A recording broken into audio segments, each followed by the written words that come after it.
Hey folks, today I'm going to do something a little different. I'm going to do a little voiceover while I'm working on this gun and kind of explain what I'm doing and why I'm doing it. I got this gun from a buddy of mine. He wanted it stippled and cerakoted, so I told him I'd do it. What I'm doing now is I've already totally disassembled the lower frame and I'm prepping the frame for stipple job. This was a Gen 5. Gen 4s are the same. They've got those little pyramids on the grip for texture. Well, I found that if you leave those on there without sanding them off or prepping the frame, that your stipple job never turns out good. So what I'm doing here is I'm taking those little pyramids off to get me a nice smooth platform to work off of. There's one part of the video that I forgot to show. I did an undercut on the trigger guard of this gun, and maybe someday I'll come back and show that, but I forgot to record it on this one. When I prep my frames, in my opinion, that's one of the biggest parts of the stipple job is to get that frame nice and smooth and ready for the stipple pattern to go on. So you'll see I go over this frame quite a bit just to make sure that I'm getting it nice and smooth. With the Dremel tool that I use, and any Dremel tool really, you don't have to bear down on the polymer. Let the Dremel do the work for you. I go over it very lightly. If you'll see right there on the side, every Glock has a raised portion right there. I take that raised portion and I flatten it out. You can tell that I'm going back, I'm checking my work just to make sure. You can see that undercut up under there, and we're going to go into smoothing that undercut out. I put a rough cut, I roughly undercut the grip, and now I'm trying to smooth everything out to where it's nice and smooth and looks good and also feels good in the hand. I'll take 220 grit sandpaper and I work it in an X pattern, similar to the way you would sand a car. I sand in one direction, I go back and I sand in another direction, and then I just go straight back and forth.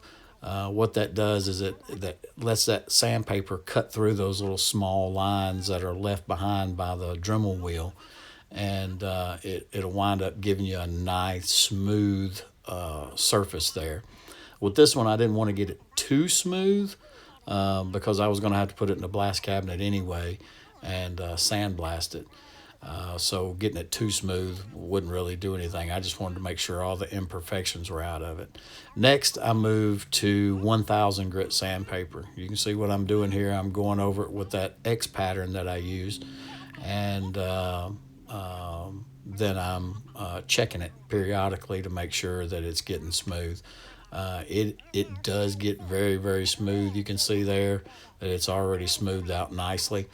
And I take my sandpaper and I kind of knock off that high spot right in front of the undercut. Next, we'll move on. Also, you can see in this part of the video, I bevel the corners of that trigger guard too, just to make sure that it's comfortable to the shooter's hand. Now we're going to move on over to the stippling itself. First of all, I lay the pattern out, or the borders out, with tape. That's some thick masking tape. And I've got a couple of different, or several different tips that I use. This one was a waffle pattern. With this, I have a thin waffle tip that's just a straight line. I go around the edges with the thin waffle tip, and I make sure all my edges are as straight as possible. I do not do bordered edges on my stippling. I've done it before, and it does turn out pretty good, but I just don't like it. One, I don't like to do it. Two, I just don't like the borders on it. That's a personal preference thing.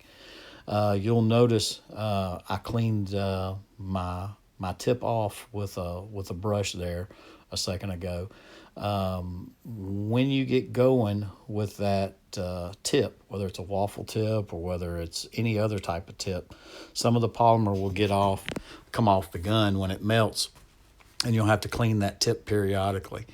So I'm going to continue going around the border, creating a border, and then I'll go into my waffle pattern.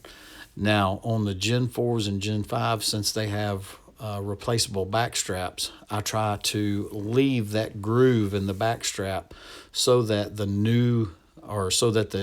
larger back straps will fit onto the gun. So you'll see that here in the end. All right, now I've laid out my border and I've started my pattern, the pattern itself. I use a large square waffle tip on this, and I will start from the border with the waffle tip and I'll work my way down. If you'll notice, I'm turning the iron in different directions as I put the waffle tip on there. It gives it a different effect. There I am cleaning my tool head again, but it gives it a different effect when you alternate that waffle as you go. You can leave it in the same direction, and I've done several guns like that, and they do turn out pretty good. But what I found is I go for more function over form.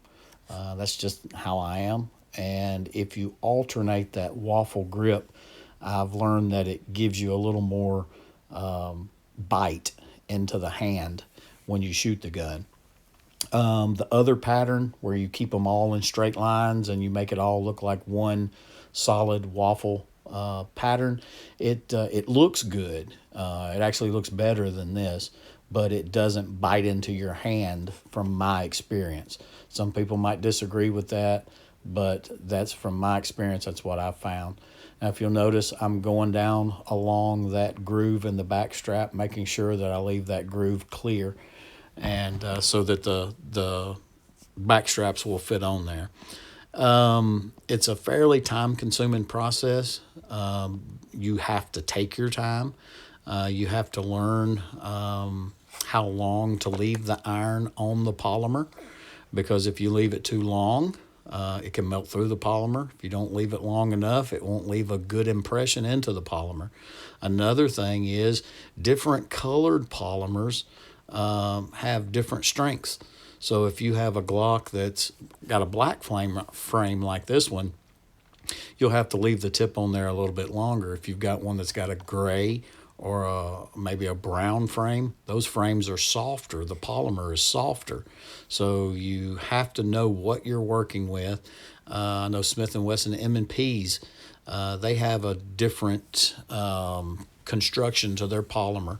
And all different polymer frame guns use a little bit different structure when it comes to the makeup of their polymer. So you have to know when you start stippling it, so you don't wind up messing the gun up. Now here I'm changing the tip out, going back to the smaller tip so I can straighten up my borders. I'm done stippling the entire gun. I'm going to go back with my small tip and I'm going to straighten up some of the borders that I see that maybe aren't perfect. Stippling by hand is not a perfect science. You have machines that can do the stippling for you.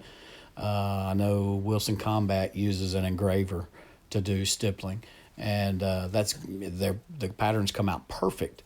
But with hand stippling, it just doesn't come out perfect.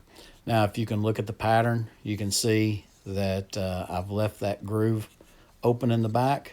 I've stippled underneath. I've stippled all the way 360 degrees around. Gun turned out pretty good, and my friend was happy.